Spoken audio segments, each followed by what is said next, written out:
Okay, this is one about amp meters. I've had a request for them, so I'm going to actually do a quick bit on amp meters. The one on the top, is my first amp meter. It's a 10 amp. I know that was quite adequate for what I wanted. But after a little while, I moved on to a 30 amp meter because I thought I'd better have something a bit bigger. Okay, I'm now actually currently on a 60 amp. Mine's putting out some power at the minute. I'm getting about, I don't know, 10 or 15 amps out of it at the moment. But there is something you need to understand about amp meters, okay? All the amp meters around, all of them, if I can show you the backs of these, they're all the same, okay?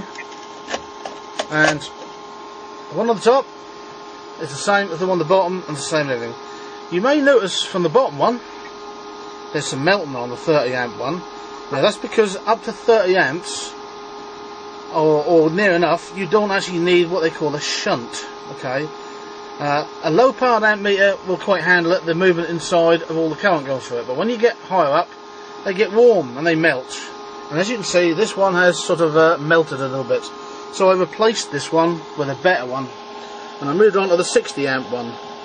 This one was bought in America, the other ones were bought in China. They seem to be doing the same thing, but I think whether the American ones are any better, they probably come from China and all. But this is a 60 amp. This is the shunt, okay?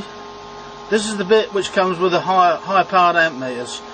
The shunt is there to take the excess load and the excess heat through the cable where it's going to be measured. And the difference on this one is, with a high powered amp meter, say 60 amps, if you're putting, I don't know, 40 amps through, it's going to get very hot. So what you do, you get a shunt, you put the positive from your solar panels on that side, or your whatever you're coming in with, and your other side of it goes straight to your battery bank. Okay, so it's just in between the wiring. And then what you do, you put the positive from the meter on that side, and the other connection, negative or whatever you want to call it, onto the other side. And what it's doing, that's measuring between this little bit here, and it's not taking the full load of all the current, so it's not going to get hot. So it's very limited on the amount of current going through it. It's an excellent little way of wiring amp meters. They give no trouble at all.